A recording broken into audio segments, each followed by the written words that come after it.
ইয়া আইয়ুহাল্লাযীনা আমানু তুবু ইলাল্লাহি তাওবাতান নাসুহা। সুবহানাল্লাহ জুড়ে বলেন। আল্লাহ রাব্বুল আলামিন এই আয়াতের মধ্যে বলতেছেন, হে দুনিয়ার মানুষেরা, তোমরা যারা নাকি পাহাড় পরিমাণ গুনাহ করেছো, অন্যায় করেছো, আল্লাহর হুকুম ছেড়ে দিয়েছো, নবীর তরিকা ছেড়ে দিয়েছো, তোমরা যদি আমি আল্লাহর দরবারে তওবায়ে নাসুহা করতে পারো, তওবার মতো তওবা করতে পারো, আর চোখ দিয়া পানি ছেড়ে দিতে পারো, এই চোখের পানিটা তোমাদের নাক বরাবর আসার আগে আগে আমি আল্লাহ তোমাদের তামাম জিন্দেগীর গুনাহ মাফ করে দেব। মাতাল্লিল আলামিন। সুবহানাল্লাহ। আল্লাহ রাব্বুল আলামিন আমাদের নবীকে শুধু আমাদের জন্য নয়, গোটা পৃথিবীর জন্য আল্লাহ রহমত বানাইয়া আমাদের জন্য পাঠিয়েছেন। সুবহানাল্লাহ জোরে বলেন না। আমাদের জন্য রহমত বানাইয়া কেন পাঠাইলেন? কারণ আছে না নাই? এই পৃথিবীর মধ্যে আল্লাহ রাব্বুল আলামিন যত নবী রাসূল দুনিয়াতে পাঠাইছিল, প্রত্যেক নবী রাসূলের কাছে আল্লাহ কয়েকটা গুণ দিয়েছিল মানুষদেরকে বোঝায়া দেওয়ার জন্যে। প্রত্যেক নবী রাসূলদেরকে আল্লাহ রাব্বুল আলামিন সর্বপ্রথম একটা কি দিয়েছেন? মৌজেজা। 2 নাম্বার, যেই সমস্ত নবীরা দুনিয়াতে আসলো আল্লাহ দায়িত্ব দিয়ে পাঠাইছেন, প্রত্যেক নবীদের কাছে একটা কিতাব দিয়ে পাঠাইছেন। 3 নম্বরে, প্রত্যেক নবীকে চরিত্র এবং আখলাক দিয়ে দুনিয়াতে পাঠাইছেন। আমাদের নবীকেও আল্লাহ 3টা এরকম সিফত দিয়ে দুনিয়াতে পাঠাইছেন। 1 নাম্বার, আমাদের নবীর কাছে মৌজেজা ছিল। কেমন মৌজেজা? অন্যান্য নবীদেরকে আল্লাহ যেরকম মৌজেজা দান করেছিল, একটা করে দান করেছিল, কিন্তু আমাদের নবীকে আল্লাহ এত মৌজেজা দিয়েছিল, গোটা মানে অল শরীর পর্যন্ত আল্লাহ আমাদের নবীকে মৌজেজা বানায় দিয়েছিলেন। 2 নম্বরের গুণ যেটা দিয়েছিল আমাদের নবীকে, 2 নম্বরের গুণ দিয়েছিল আমাদের নবীর আখলাক এবং চরিত্র। 3 নম্বরের যে গুণটা দিয়েছিল, এই গুণটার নাম হলো আল্লাহর পবিত্র 30 পারা কোরআন। সুবহানাল্লাহ। আমাদের নবীর মৌজেজা দেখে বেঈমানেরা কালিমা পড়ে মুসলমান হয়ে যাইতেন। আমাদের নবীর আখলাক দেখে, চরিত্র দেখে বেঈমানেরা কালিমা পড়ে মুসলমান হয়ে যাইতেন। কথা বলেন ঠিক কিনা? আমাদের নবী যখন পবিত্র জবান থেকে মধুর কণ্ঠে কোরআনের তিলাওয়াত করতেন, তখন কোরআনের তিলাওয়াত শুনে বেঈমানেরা কালিমা পড়ে মুসলমান হয়ে যাইতেন। ঠিক কিনা জোরে কন? এইভাবে আমাদের নবী প্রত্যেকটা মানুষের কাছে কাছে ইসলামের দাওয়াত দিয়েছেন। আর প্রত্যেক নবীর কাছে যেই মৌজেজা আল্লাহ দিয়েছিল, সব মৌজেজা কিন্তু মানসুখ করে দিয়েছেন। অন্যান্য নবীদের কাছে আল্লাহ যে কিতাব দিয়েছিল, সেই কিতাব কিন্তু আল্লাহ মানসুখ করে দিয়েছেন। ঠিক কিনা জোরে কোন? অন্যান্য নবীদেরকে আল্লাহ যেই মৌজেজা দিয়েছিল, সেই মৌজেজা কিন্তু সাথে করে নিয়ে গেছেন। কিন্তু আমাদের নবীকে আল্লাহ যেই মৌজেজা দিয়েছিল, সাথে করে নেই নাই, আমাদেরকে দিয়ে গেছেন। সুবহানাল্লাহ বলেন। আমাদেরকে কি দিয়ে গেছেন? 30 পারা কোরআন। সুবহানাল্লাহ জুড়ে বলেন। নবীর কাছে যে দায়িত্ব ছিল, সেই দায়িত্বটা বর্তমান সময়ের উলামায়ে কেরামদেরকে দিয়ে গেছেন। ঠিক কিনা জুড়ে কন? এই জন্য উলামায়ে কেরামের কথা শুনতে হবে, মানতে হবে। উলামায়ে কেরামের কথা যদি না মানেন, না শুনেন, তাহলে পথভ্রষ্ট হয়ে যাবেন, জাহান্নামের পথে যাবেন। ঠিক কিনা জোরে কন? বর্তমান সময়ে মুসলমানদের জন্য একটা বড় নিয়ামত উলামায়ে কেরাম। উলামায়ে কেরামদেরকে যারা ছোট নজরে দেখবে, তারা কোনোদিন সফল হতে পারবে না। উলামায়ে কেরামের কথা যারা মেনে চলবে তারাই সফল কাম হবে, ঠিক কিনা জোরে কন। আমার ভাইয়েরা, বর্তমান সময় উলামায়ে কেরাম নবীওয়ালা কাজ নিয়েছেন, দায়িত্ব নিয়েছেন, ঠিক কিনা জোরে কন। যে দায়িত্বটা আমাদের নবী দায়িত্ব পালন করতে গিয়া বুকের তাজা রক্ত দিয়েছেন, সাহাবায়ে কেরাম বুকের তাজা রক্ত দিয়েছেন এই ইসলামটাকে আমাদের কাছে পৌঁছায়া দেওয়ার জন্য, ঠিক কিনা জোরে কন। আমাদের নবী বিশ্বনবী মুহাম্মদুর রাসূলুল্লাহ সাল্লাল্লাহু আলাইহি সাল্লাম যখন মক্কা নগরীতে বেঈমানেরা কথা শুনি না মানে না চলে গিয়েছেন কোথায়? তায়েফের ময়দানে। ওইখানে মনে বড় আশা লইয়া গিয়েছিল, দেখি ওই তায়েফের লোকেরা আমার কথা শুনে কিনা মানে কিনা। এই আশা নিয়ে যখন তাদের দেশে চলে গিয়েছিল তখন ওই বেঈমানেরা নবীজির কথা মানবে দূরের কথা, ওই বেঈমানের বড় বড় লিডাররা গোষ্ঠীরা তারা নবীজির পিছনে ছোট ছোট বাচ্চাদেরকে লেলিয়ে দিয়েছিল নবীজিকে পাথর মেরে এই তায়েফের ময়দান থেকে দৌড়াইয়া দেওয়ার জন্য। নাউযুবিল্লাহ, জুড়ে বলেন। ও মুসলমান, আল্লাহর নবী বিশ্ব নবী রাহমাতুল লিল আলামিন যখন তায়েফের ময়দানে গিয়েছে ইসলাম প্রচার করার জন্য, চতুর্দিকে ওই তায়েফের ছোট ছোট বাচ্চাগুলি আল্লাহর নবীর সামনে বেষ্টন করে দাঁড়াইয়া হাতে পাথর লইয়া আমাদের নবীর উপরে এমন ভাবে ঢিল মারা শুরু করলো, নবীজির মাথা থেকে নিয়া পায়ের তালা পর্যন্ত একটা সরিষা পরিমাণ জায়গা বাকি ছিল না যে এইখানে আঘাত করে নাই।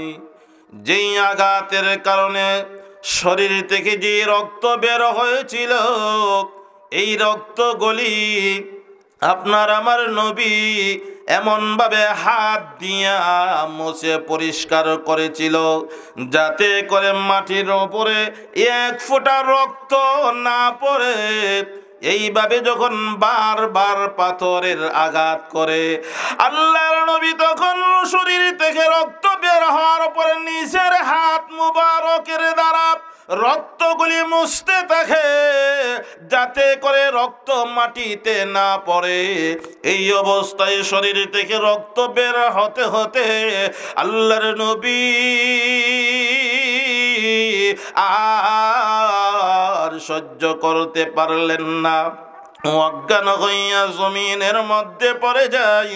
যাওয়ার পরে নবীজি যখন জমিনে পড়ে থাকে এমন সময় নবীজির একজন খাদেম ছিল, যেই খাদেমের নাম ছিল হযরত যায়েদ ইবনে হারেসা রাদিয়াল্লাহু তাআলা আনহু। ওই যায়েদ ইবনে হারেসা রাদিয়াল্লাহু তাআলা আনহু ঠান্ডা পানি যখন নবীজির চেহারা মুবারকে যখন ছিটাইয়া দেওয়া হয়, পানি দেওয়ার পরে যখন নবীজির জ্ঞানটা আবার ফিরে আসে, আসার পরে আবার নবীজি চোখের পানিগুলি ছেড়ে দিয়া কান্দে আর বলে, রে যায়েদ ইবনে হারেসা, না না, এই তায়েফের ময়দানে আমি নবী আর থাকবো না, আমি চলে যাব। এই কথা বলে যখন সামনের দিকে আবার রওনা করেছে, করার সাথে সাথে আবার ওই বেঈমানের বাদশাগুলি আবার নবী কেমন ভাবে পাথরের আঘাত শুরু করে দিল। আবার পাথরের আঘাতের কারণে অজ্ঞান হইয়া মাটিতে পড়ে যায়। যাওয়ার পরে যখন আবার কিছুক্ষণ পরে জ্ঞানটা ফিরে আসে, আসার পরে যখন নবীজি আবার রওনা করেছে এই দেশে থাকবো না, আবার পাথরের আঘাত শুরু করে দিয়েছে। এইভাবে পাথরের আঘাত করার পরে একবার আর দুইবার নয় রে মুসলমান, এইভাবে তিনবার অজ্ঞান হইয়া জমিনের মধ্যে মধ্যে পড়ে গিয়েছে। যাওয়ার পরে যখন নবীজি অজ্ঞান হইয়া জমিনে পড়ে আছে, এমনি বেঈমানের বাদশাগুলি নবীজিকে টেনে শেষরাইয়া একটা পাহাড়ের নিকটে নিয়ে গেছে। ওইখানে নেওয়ার পরে নবীজি যখন অজ্ঞান হইয়া পাহাড়ের গোড়ায় মাটিতে শুয়ে আছে, এমন সময় বেঈমানের বাদশাগুলি ওই পাহাড়ের উপরে চলে গিয়েছে। যাওয়ার পরে হাতে এমন একটা পাথর নিয়েছে রে মুসলমান, এই বাচ্চাগুলি বলতেছে আব্দুল্লাহর ছেলে মুহাম্মদকে আর দুনিয়াতে রাখা যাবে না, এই মুহূর্তে এই পাথর ছেড়ে দিব, দুনিয়ার জমিন থেকে বিদায় করে দিব। এই কথা বলে যখন বেঈমানের বাচ্চা হাতে পাথর নিয়েছে, এইভাবে পাহাড়ের উপর থেকে ছেড়ে দিবে, এবার নবীজির উপরে পড়বে, এমন সময় আল্লাহর কুদরত বোঝা যায় না রে মুসলমান। যেই খালি পাথরটা হাতে নিয়া এইভাবে ছেড়ে দিয়েছে, এমন সময় আল্লাহর নোটিশ জারি হয়ে গেছে পাথরটার উপরে। আল্লাহু আকবার জোরে বলেন। এই পাথরকে ডাক দেব, রে পাথর, আমি আল্লাহর হুকুম ছাড়া চুল পরিমাণ নিচের দিকে যাবে না, উপরের দিকে উঠবে না। আল্লাহু আকবার জোরে বলেন। আল্লাহর হুকুম মানবো কি মানবো না জোরে বলেন। যেখানে আল্লাহ এই হুকুম দিয়েছে, পাথরটা ছেড়ে দেওয়ার পরে সামনে যাবে দূরের কথা, এবার এই পাথরটা শূন্যের উপরে দাঁড়িয়ে আছেন। আল্লাহু আকবার জোরে বলেন, আরো জোরে বলেন। এমন সময় যায় দিবেন হারেসা রাদিয়াল্লাহু তাআলা আনহু নবীজির কাছে ছিলেন। দেখার পরে এমন সময় নবীজিকে পানি ডালতে ডালতে যখন নবীজির জ্ঞানটা ফিরে আসলো, এমন সময় যায় দিবেন হারেসা রাদিয়াল্লাহু তাআলা আনহু নবীকে ডাক দিয়ে বলেন, ইয়া রাসূলুল্লাহ, ওগো নবীজি, আপনার জানি আমি কষ্ট হইতেছি, এরপরও একটা কথা জিজ্ঞেস করতাম। এই কথাটা হলো, কিছুক্ষণ আগে বেঈমানের বাচ্চারা আপনাকে পাথরের আঘাত করেছিল, আর শরীর থেকে যে রক্তগুলি বের হয়েছিল, আর ওই রক্তগুলি মাটিতে আপনি পড়তে দেন নাই, এর কারণটা কি আমি একটু জানতে চাই। সুবহানাল্লাহ জুড়ে বলেন।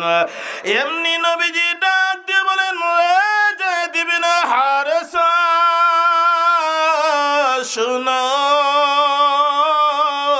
আমি কেন আমার শরীর থেকে রক্তগুলি মাটিতে পড়তে দেই না, এর কারণটা হলো, আমি নবীর এক ফোঁটা রক্ত যদি জমিনের মধ্যে পড়ে যায়, তাহলে আমি নবীর এই এক ফোঁটা রক্তকে এই জমিন সহ্য করতে পারবে না। ওই যে এই দেশের মধ্যে একটা ভূমিকম্প শুরু হয়ে যাবে, আর এই ভূমিকম্পের কারণে এই তায়েফের লোকেরা দুনিয়ার জমিন থেকে বিদায় হয়ে যাবে। যদি তারা দুনিয়ার জমিন থেকে বিদায় হয়ে যায়, তাহলে আমি কাকে দ্বীনের দাওয়াত দিব, আমি কাকে ইসলামের দাওয়াত দিব? জোরে বলেন আল্লাহু আকবার। বেঈমানের বাচ্চাগুলি নবীকে এমন ভাবে আঘাত করে, আর নবী তাদের জন্য কিসের চিন্তা করে? সুবহানাল্লাহ জুড়ে বলেন।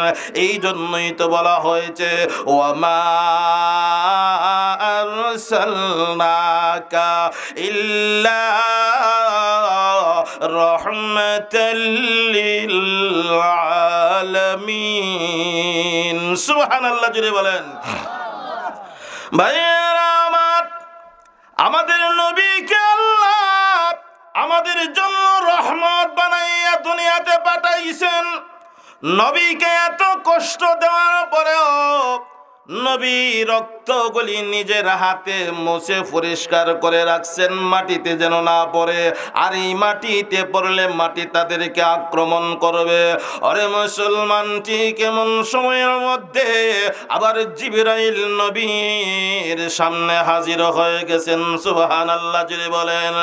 এবার জিবরাইল হাজির হইয়া বলতেছেন, ইয়া রাসূলুল্লাহ, ওগো নবীজি, আমি জিবরাইল আপনার সামনে হাজির হয়ে গেছি আল্লাহর পক্ষ থেকে। আজকে আপনার সামনে আমি জিবরাইল একা আসি নাই, আমার সাথে আরেকজন ফেরেশতা এসেছে। আর ওই ফেরেশতা হলো ওই তায়েব শহরের দায়িত্বশীল ফেরেশতা। সুবহানাল্লাহ জুড়ে বলেন। এই মুহূর্তে যদি আপনি আমাকে হুকুম দেন, অনুমতি দেন, তাহলে ওই দায়িত্বশীল ফেরেশতাকে আমি অনুমতি দিয়ে দিব।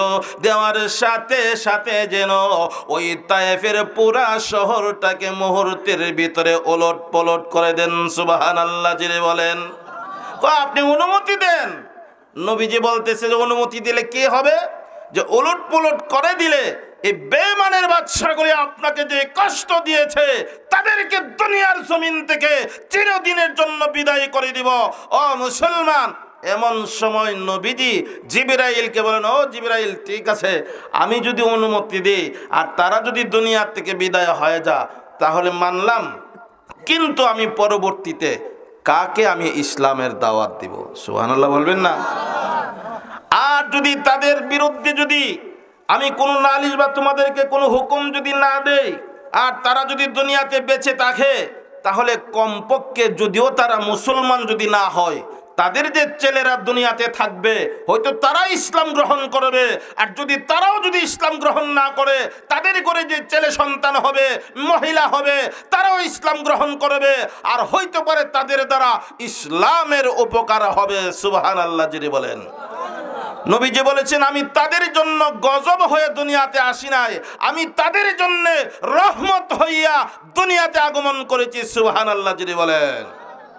এই জন্য বলা হয়েছে, ওয়ামা আরসালনাকা ইল্লা রাহমাতাল লিল আলামিন। সুবহানাল্লাহ জিরে বলেন। এইভাবে ইসলামের দাওয়াত দিয়েছেন। আর বেঈমানদের হাতে আমাদের নবী নির্যাতিত হয়েছেন, মার খেয়েছেন। শরীর থেকে যেই শরীরের মধ্যে আল্লাহ মশা মাছি বসা হারাম করে দিয়েছে, এই শরীরের মধ্যে বেঈমানের দলেরা পাথর দিয়ে আঘাত করেছে। পাথরের আঘাতের কারণে শরীরের মধ্যে এমন কোনো জায়গা বাকি ছিল না যে এই জায়গাটা সরিষা পরিমাণ জায়গা বাকি আছে যে এইখানে আঘাত লাগে নাই। ও মুসলমান, এরপরে দাওয়াত বন্ধ করে নাই, এরপরে বলেছে আমি তাদের জন্য রহমত হইয়া দুনিয়াতে এসেছি।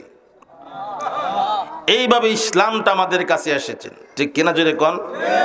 মানুষ যদি কোনো একটা জিনিস পাইতে গিয়া কষ্ট করে পায়, তাহলে এই জিনিসটার মূল্য তার কাছে থাকে, ঠিক কিনা জোরে কোন? আমার কথা বুঝেননি আপনারা?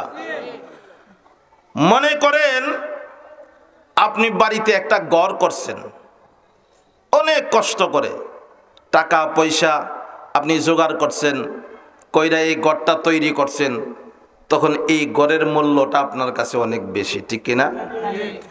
আর যদি এই ঘরটা করতে গিয়ে আপনার কাছে টাকা কোনো হিসাব কিতাব নাই, চতুর্দিক থেকে আপনার কাছে টাকা আসতেছে, এই অবস্থায় যদি আপনি ঘরটা করেন, তখন এই ঘরের মূল্য কিন্তু আপনার কাছে বেশি একটা থাকবে না, ঠিক কিনা জোরে কোন? তো আমি বলতেছিলাম, ইসলাম আমাদের কাছে এমনি আসে নাই, আমরা তো সহজে ইসলাম পেয়ে গেছি। ইসলাম পেতে গিয়া আমাদের শরীর থেকে এক ফোঁটা রক্ত জড়াতে হয় নাই, আমাদের কাছে ইসলাম অটোমেটিক ভাবে এসেছেন। এই জন্য ইসলামের কদর, ইসলামের মর্যাদা, ইসলামের মূল্য আমাদের কাছে কম, ঠিক কিনা জোরে কম? আজকে দেখেন বিভিন্ন দেশের মধ্যে আমাদের নবীর বিরুদ্ধে কথা বলে, আমাদের নবীর বিরুদ্ধে কটূক্তি করে, এর উপরে আমরা মুসলমান হইয়া, আমরা নবীর উম্মত হইয়া, শ্রেষ্ঠ নবীর শ্রেষ্ঠ উম্মত হইয়া আমাদের গায়ে লাগে না, আমরা ঘর থেকে বের হই না, প্রতিবাদের আওয়াজ তুলি না। প্রতিবাদের আওয়াজ তুলতে গেলে আজকে আমাদের বিপদ হয়ে যায়, উলামায়ে কেরাম জেলে যেতে হয়, কথা বলেন ঠিক কিনা? জেলের ভিতরে আবদ্ধ থাকতে হয়, যদি নবীর পক্ষে কথা বলি, নাস্তিক মুরতাদের বিরুদ্ধে কথা বলি, তাহলে আমাদের দেশে, এই দেশের মধ্যে স্বাধীনতা বলতে কোনো কিছু নাই, ঠিক কিনা জোরে কন। আজকে যদিও এই দেশটা মুসলমানদের, তো মুসলমানদের হলে কোন কাজে হবে? মুসলমানদের জন্য স্বাধীনতা নাই, আছে? এই জন্য আমার ভাইয়েরা, ইসলাম আমাদের কাছে আসতে গিয়া সাহাবায়ে কেরাম, আমাদের নবীরা বুকের তাজা রক্ত দিয়েছেন, অনেক পরিশ্রমের বিনিময়ে আমাদের কাছে ইসলাম যেহেতু এসেছেন, আর এই মুসলমানদের করে আল্লাহ আমাদেরকে জন্ম দিয়েছেন, এই জন্য আল্লাহর কাছে শুকরিয়া আদায় করে আমরা এই নিয়ামতটাকে ধরে রাখতে হবে, ঠিক কিনা জোরে কন। দেখেন, আজকে যদি আমরা মুসলমানের ঘরে জন্ম যদি না হইতাম, একটা জিনিস, একটা সম্পদ আমাদের কাছে আছে, এই সম্পদটার নাম কি? ঈমান। নাম কি? জোরে বলেন, এই সম্পদের নাম কি? ঈমান।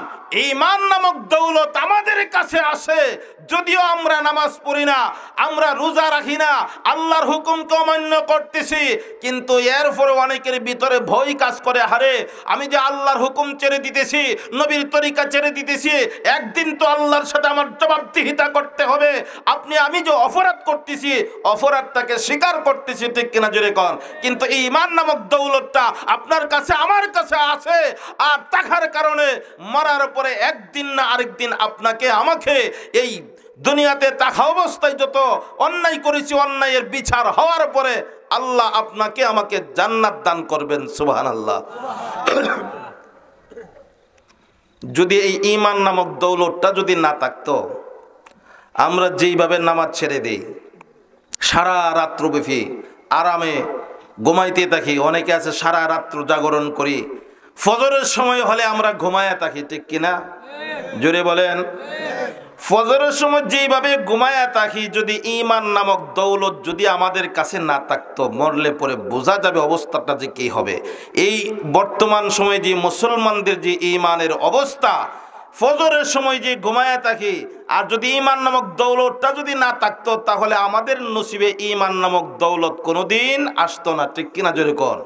এই জন্য যেহেতু আল্লাহ আমাদেরকে সম্পদ দান করেছেন, এই সম্পদের শুকরিয়া আদায় করে আমরা ইসলামের জন্য সৈনিক হয়ে যাব, ইসলামের ভিতরে পরিপূর্ণভাবে প্রবেশ করব, কথা বলেন ঠিক কিনা।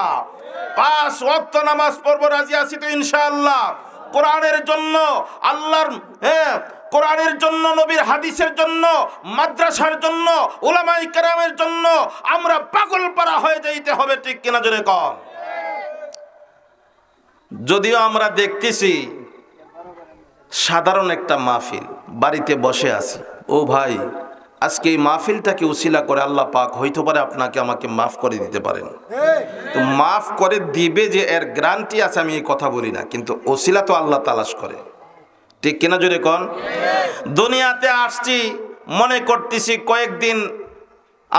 কয়েকদিনের জন্য আসছি, সারা জীবন আমরা থাকবো না। অনেকেই চলাফেরার অবস্থা বোঝা যায় যে সারা জিন্দেগি আমরা দুনিয়াতে থাকবো, যেইভাবে টাকার পিছনে দৌড়াই, যেইভাবে গাড়ির পিছনে দৌড়াই, যেইভাবে নারীর পিছনে দৌড়াই, যেইভাবে সম্পদের পিছনে দৌড়াই, বোঝা যায় হে দুনিয়াতে আর কোনোদিন বিদায় হবে না, ঠিক কিনা জোরে কন।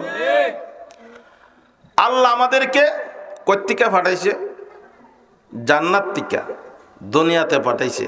কেন পাঠাইছেন? সফর করার জন্য। এখন আবার ফিরে যাইতে হবে কোথায়? আমাদের বাড়িতে। এই রাস্তা যদি আবার ভুলে যাই, তাহলে আমাদের রাস্তার ঠিকানা কোথায় হবে? জাহান্নামে। মনে করেন আপনি সরাল থেকে চন্টা আসবেন, আসার পথে রাস্তা একদম সোজা না আয়সা রসুলপুর থেকে যদি পশ্চিম দিকে আপনি মোড় করেন, কোথায় যাবেন? গাঙ্গেফার, নদীর পার যাবেন, কিন্তু চন্টা আসা সম্ভব হবে না। ঠিক তেমনি ভাবে আল্লাহ আমাদেরকে জান্নাত থেকে দুনিয়াতে পাঠাইছেন জান্নাতের সামান অর্জন করার জন্য। যাও জান্নাতের সামান অর্জন করে জান্নাতে আবার চলে আসো। তোমাদেরকে পাঠাইছে, এই পাঠানোর উপরে যদি জান্নাতের রাস্তা না শিক্ষা গ্রহণ করে যদি জাহান্নামের দিকে চলে যায়, তাহলে আমাদের উপায় থাকবে না। আর আল্লাহ যে আমাদেরকে দুনিয়াতে পাঠাইছেন জান্নাতের সামান অর্জন করার জন্য, আমরা অর্জন না করে যে অন্য পথে যে রাস্তা বলে গিয়েছি, তখন রাস্তা বলে দেওয়া ওই রাস্তাটা বাদ দিয়া জান্নাতের রাস্তা শিক্ষা দেওয়ার জন্য আবার আল্লাহর রাস্তার পরিচয় দেওয়ার জন্য আল্লাহ যুগে যুগে দুনিয়াতে নবী রাসূল পাঠাইছেন, ঠিক কিনা জোরে কর। দুনিয়াতে আসার পরে আল্লাহর হুকুম আহকাম কিভাবে মানবো, কিভাবে চলবো, সেই পদ্ধতি আমাদের নবী আমাদেরকে শিক্ষা দিয়ে গেছেন। নবীজি বলেছেন আল্লাহর হুকুম 5 ওয়াক্ত আল্লাহ হুকুম দিয়েছে নামাজ পড়ো, আমার তরিকা মানো। আল্লাহর হুকুম মহিলাদেরকে পর্দা করাও, পর্দার ভিতরে রাখো। পর্দার ভিতরে যদি না রাখেন তাহলে হাসরের দিন আপনার মেয়েটা 4 জন পুরুষের বিরুদ্ধে মামলা করবেন। নাউজুবিল্লাহ বলেন। কয়জন পুরুষের বিরুদ্ধে? 4 জন পুরুষের বিরুদ্ধে আল্লাহর কাছে মামলা করবেন। 4 জনকে সর্বপ্রথম তার বাবার নামে। একটা মেয়ে যখন বেপর্দা হওয়ার কারণে জাহান্নামী হয়ে যাবে, তখন আল্লাহকে বলবে, আল্লাহ আমার তো কোনো দোষ নাই, আমি আমার বাবাকে আসামি করলাম। কেন? যে দুনিয়াতে থাকা অবস্থায় আমার বাবা কোনোদিন পর্দার কথা বলে নাই, পর্দার শিক্ষা আমাকে দেই নাই, এই জন্য আমি আমার বাবার বিরুদ্ধে আমি মামলা করলাম, আমি জাহান্নামী হয়ে গেলাম আমার বাবার কারণে। আমার বাবার বিরুদ্ধে আমি মামলা করলাম। 2 নাম্বার হবে তার ভাইয়ের বিরুদ্ধে। আমি যখন বড় হয়েছে আমার ভাইটা কোনোদিন আমাকে দমক দেই নাই যে তুমি পর্দার ভিতরে থাকো, যেই কারণে আমি জাহান্নামী হয়ে গেলাম, আমি আমার ভাইয়ের বিরুদ্ধে আল্লাহ তোমার কাছে মামলা করলাম। 3 নাম্বার হবে তার স্বামীর বিরুদ্ধে। আল্লাহ তার কাছে আমার বাবা বিবাহ দিয়েছিল, সে আমার পর্দার পরিবেশ করে নাই, আমাকে বেপর্দা অবস্থায় মোটর সাইকেল নিয়ে বিভিন্ন জায়গাতে বন্ধু বান্ধবের কাছে ঘোরাঘুরি করেছেন, শহরে রাস্তা ঘাটে মার্কেটে আমাকে নিয়ে বেড়াইছেন, পর্দার কথা বলে নাই। যেই কারণে আজকে আমি জাহান্নামী হয়ে গেলাম। আমি আমার স্বামীর বিরুদ্ধে আল্লাহ তোমার কাছে আমি মামলা করে দিলাম, আমার স্বামীকে আগে জাহান্নামী করো। ও মুসলমান, এইভাবে 3 জনের বিরুদ্ধে মামলা করবে। 4র্থ নাম্বার যিনি হবে, এই 4র্থ নাম্বারের লোকটা হবে এই মহিলার সন্তান। সন্তানের বিরুদ্ধে বলবে, আল্লাহ আমার ছেলে হইয়া মাকে পর্দার ভিতরে রাখার জন্য কোনোদিন বলে নাই, যেই কারণে আমি বেপর্দা হয়ে চলাফেরা করেছি, আর আমি আজকে জাহান্নামী হয়ে গেছি। জাহান্নামী হওয়ার কারণে আল্লাহ আমি আমার এই সন্তানের বিরুদ্ধে তোমার কাছে মামলা করলাম। ও মুসলমান, এই জন্য আপনার একটা দায়িত্ব আছে। আপনার মেয়েকে পর্দার ভিতরে কিভাবে রাখবেন, আপনার বোনকে কিভাবে পর্দার ভিতরে রাখবেন, আপনার স্ত্রীকে কিভাবে পর্দার ভিতরে রাখবেন, আপনার মাকে কিভাবে পর্দার ভিতরে রাখবেন, সেই দায়িত্বটা আপনার আছে। কথা বলেন ঠিক কিনা? যদি আপনারা যার যার দায়িত্ব নিয়ে এইভাবে চলেন, তাহলে খোদার কসম করে বলতে পারি একটা মহিলা বেপর্দা হইয়া রাস্তা দিয়ে বের হবে না, ঠিক কিনা জোরে কন। প্রত্যেকের দায়িত্ব যদি আমরা নিতে পারি, নিজের বোনের দায়িত্ব, নিজের মেয়ের দায়িত্ব, নিজের স্ত্রীর দায়িত্ব, মার দায়িত্ব যদি আমরা পালন করতে পারি, একজন মহিলা বেপর্দা হবে না। আর তখন দায়িত্ব নিব কোন সময়? আমরা দায়িত্ব নিতে পারবো যখন আমার ভিতরে দ্বীন থাকবে, আমার ভিতরে কোরআন থাকবে, আমার ভিতরে হাদিস থাকবে, আমার ভিতরে সুন্নাহ থাকবে, তখন আমি পর্দার পরিবেশ বুঝবো, ঠিক কিনা জোরে কন। দিন বুঝার জন্যে, কোরআন শেখার জন্যে কোথায় যাবেন? স্কুলে? কোথায় যাবেন জোরে বলেন? মাদ্রাসায়। আর এখন তো মাশাআল্লাহ যেইভাবে স্কুলের মধ্যে ঠ্যাং টুং ব্যাঙ্গের ডাক কিয়ের ডাক কিতা শুরু হয়েছে, কাজ হইব নি মনে করেন? এরপরে শরীফ থেকে শরীফা, শরীফ থেকে শরীফা হওয়ার গল্প মেনে নিতেই হবে। যে মনে করেন আমি একজন ছেলে, আমি মহিলার বেশ ধরেছি, এখন আমাকে মহিলা মানতেই হবে। নাউজুবিল্লাহ বলেন। লোকটা কিন্তু ছেলে। একটা মেয়ে বলতেছে মনে করেন আমি মেয়ে, আমি ছেলের বেশ ধরেছি, আমাকে ছেলে মানতেই হবে। কিন্তু মানলে নেগেটিভ আর পজিটিভ কিন্তু এক হয়ে যাবে, ঠিক কিনা জোরে কন। এই জন্য আমাদের সোচ্চার হওয়ার দরকার। আমরা দুনিয়াতে আসছি কয়েকদিনের জন্য আল্লাহকে রাজি খুশি করার জন্য। এমন শিক্ষা গ্রহণ করব না যে শিক্ষার কারণে আমাদেরকে জাহান্নামে জ্বলতে হবে, যে শিক্ষার কারণে আল্লাহ আমাদের উপরে অসন্তুষ্ট হবে, নবী অসন্তুষ্ট হবে। এই শিক্ষা আমরা কোনোদিন গ্রহণ করব না, ঠিক কিনা জোরে কন। এই জন্য আমরা সবাই সোচ্চার থাকতে হবে। আমরা মুসলমান হিসেবে, নবীর উম্মত হিসেবে আমরা সব সময় চেষ্টা করব আমাদের যেখানে মার্কাজ মাদ্রাসাগুলিকে মজবুত করব, ছেলেদের মাদ্রাসাকে মজবুত করব, মহিলা মাদ্রাসাকে মজবুত করব। আজকে যে মহিলা মাদ্রাসার উপলক্ষে যে মাহফিলটা হচ্ছে, এই মহিলা মাদ্রাসা এইখানে থাকার কারণে এই সুন্দর পরিবেশে আপনারা কোরআন হাদিসের কথাগুলি শুনতেছেন, ঠিক কিনা জুড়ে কোন? এই মহিলা মাদ্রাসা থাকার কারণে আপনার একটা মেয়ে এখানে কোরআন হাদিস শিখতেছে, পর্দার পরিবেশ শিখতেছে, ঠিক কিনা জুড়ে কোন? পর্দার পরিবেশে যদি তাকে একটা মেয়ে, এই মেয়েটা থেকে কোনোদিন নাস্তিক বের হবে না, জোরে বলেন ঠিক কিনা? এই মেয়েটার গর্ব থেকে আল্লাহর ওলি হইয়া দুনিয়াতে আসবেন। আব্দুল কাদের জিলানী রহমাতুল্লাহি আলাইহির মা একজন পর্দাওয়ালা মহিলা ছিল, সুবহানাল্লাহ বলবেন না? বাবা বড় একজন আল্লাহর ওলি ছিল। আল্লাহর ওলি ওই আব্দুল কাদের জিলানীর মাকে যখন বিয়ে করতে যায়, তখন আব্দুল কাদের জিলানীর নানা আব্দুল কাদের জিলানীর আব্বার কাছে যখন বিয়া দেয়, তখন বলেছিল, আমি তোমার কাছে এমন একটা মেয়ে বিয়া দিব, এর আগে অনেক কথা আছে বলবো না, যে আমার মেয়েটার কিন্তু হাত নাই, মেয়েটার পাও নাই, চক্ষু নাই, কান নাই, কথা শুনে না, কথা বলতেও পারে না, বোবা। এই মেয়েটাকে বিবাহ করতে হবে, আবার আমার মেয়েটা কিন্তু একবারে কালো। সুবহানাল্লাহ বলবেন না? আব্দুল কাদের জিলানীর আব্বা বলতেছে, আপনি যে শর্ত দিয়েছেন ঠিক আছে, আমি শর্ত মেনে নিলাম, বিবাহ করব, চলেন।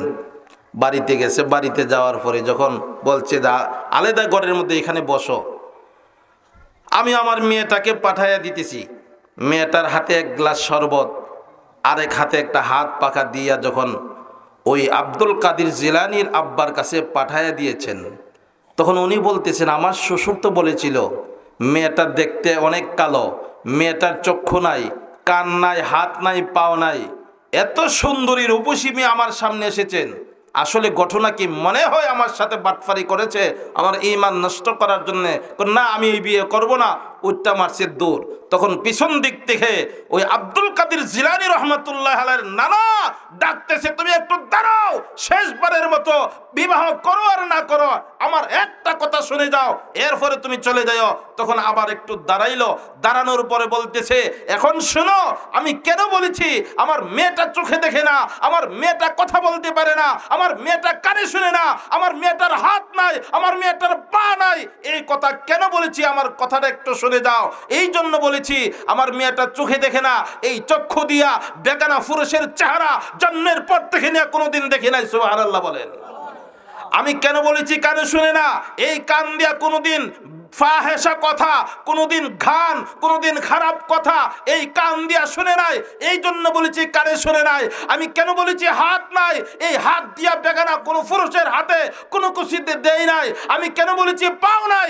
আমি এই জন্য বলেছি এই পা দিয়া কোনোদিন গড় থেকে বেফর্দা হইয়া বের হয় নাই, এই জন্য বলেছি পা নাই। তুমি আমার মেয়েটাকে বিবাহ করো, করলে তোমার জিন্দেগিটা ভালো হয়ে যাবে। সুবহানাল্লাহ। আমার ভাইয়েরা, এইভাবে যখন বিবাহ করলেন, করার পরে এই মেয়েটার গড় থেকে যেই সন্তান জন্ম হয়েছে, এই সন্তানটার নাম হইল কি? আব্দুল কাদের জিলানী রহমাতুল্লাহ আলাইহি। সুবহানাল্লাহ বলেন। তাইলে পর্দার ভিতরে থাকলে লাভ না ক্ষতি? আপনার মেয়েটাকে, আপনার স্ত্রীকে, আপনার বোনকে পর্দার ভিতরে রাখতে রাজি আছেন তো ইনশাআল্লাহ? আরো জোরে বলেন, রাজি আছেন তো? আল্লাহ তৌফিক দান করুক, সবাই বলুন আমিন। যদি পর্দার ভিতরে এইভাবে রাখতে হয় তাহলে মহিলা মাদ্রাসায় পরিবেশে আসতে হবে, কারণ দিন আগে বুঝতে হবে। আর না বুঝে যদি ডাক্তারি করে রোগী কিন্তু মেরে নেব, ঠিক কিনা জোরে কন? আগে ডাক্তারি শিখন লাগবো, শিক্ষার উপরে ডাক্তারি করতে হবে, তাহলে রোগী বাঁচবো। যদি পর্দা না শিখেন তাহলে কিন্তু পর্দার ভিতরে রাখতে পারবেন না, ঠিক কিনা জোরে কন? এই জন্য আমরা এতদিন পর্যন্ত যারা অন্যায় করেছি, ভুল করেছি, আল্লাহর হুকুমকে অমান্য করেছি, আমরা আজকে এখান থেকে বসে তওবায়ে নাসুহা করব, আল্লাহর কাছে দোয়া করব, আল্লাহ যেন আমাদের তামাম জিন্দেগির গুনাহ মাফ করে দেন। সুবহানাল্লাহ বলেন। আমার ভাইয়েরা, আল্লাহ যে তওবা করলে মাফ করে দেন একটা বাস্তব আল্লাহ কোরআনের আয়াত নাজিল করেছেন, বলবো নি? ইয়া আইয়ুহাল্লাযীনা আমানু তুবু ইলাল্লাহি তাওবাতান নাসুহা। সুবহানাল্লাহ জুড়ে বলেন। আল্লাহ রাব্বুল আলামিন এই আয়াতের মধ্যে বলতেছেন, হে দুনিয়ার মানুষেরা রে, তোমরা যারা নাকি পাহাড় পরিমাণ গুনাহ করেছো, অন্যায় করেছো, আল্লাহর হুকুম ছেড়ে দিয়েছো, নবীর তরিকা ছেড়ে দিয়েছো, তোমরা যদি আমি আল্লাহর দরবারে তওবায়ে নাসুহা করতে পারো, তওবার মতো তওবা করতে পারো, আর চোখ দিয়া পানি ছেড়ে দিতে পারো, এই চোখের পানিটা তোমাদের নাক বরাবর আসার আগে আগে আমি আল্লাহ তোমাদের তামাম জিন্দেগীর গুনাহ মাফ করে দেব। সুবহানাল্লাহ জোরে বলেন না। ভাই মুসলমান বলতেছিলাম, একটা মানুষ যখন আল্লাহর দরবারে তওবা করে, আল্লাহ তখন তার তওবা কবুল করেন, কিন্তু এমন ভাবে কবুল করেন, আল্লাহর নবী হাদিসের মধ্যে বলেছেন, আত-তাইবু মিনাজ যামবি কামাল্লা যামবালা। আল্লাহর নবী হাদিসের মধ্যে বলেছেন, একটা শিশু বাচ্চা যখন জন্মগ্রহণ করে, পৃথিবীর জমিনের মধ্যে আগমন করে, এমন সময় শিশু বাচ্চাটা যেই রকম ভাবে নিষ্পাপ বেগুনাহ মাসুম হইয়া দুনিয়াতে আসে, আর ওই নিষ্পাপ বেগুনাহ মাসুম বাচ্চাটার মতো আল্লাহ তওবাকারী ব্যক্তিটাকে এই রকম ভাবে বেগুনাহ মাসুম বানায় দেয়। সুবহানাল্লাহ জোরে বলেন না। ও মুসলমান, অনেকে মনে করতেছে যে আমি আমার জীবনে এত গুনাহ করেছি, আল্লাহ কি আমাকে মাফ করবেন? মনে হয় না মাফ করবে। যে এই যে ধারণাটা করবেন, এই ধারণাটাও আপনার জন্য একটা কবিরা গুনাহ হবে। এই ধারণা করাটাও আল্লাহ নিষেধ করেছেন কোরআন শরীফের আরেকটা আয়াতের মাধ্যমে। আল্লাহ বলেন, কুল ইয়া ইবাদিয়াল্লাযীনা আসরাফু আলা أنفسهم لا تقنطوا من رحمة الله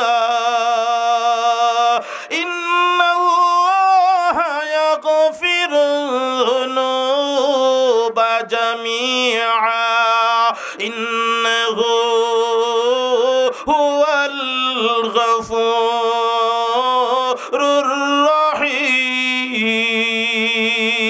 সুবহানাল্লাহ জুড়ে বলেন।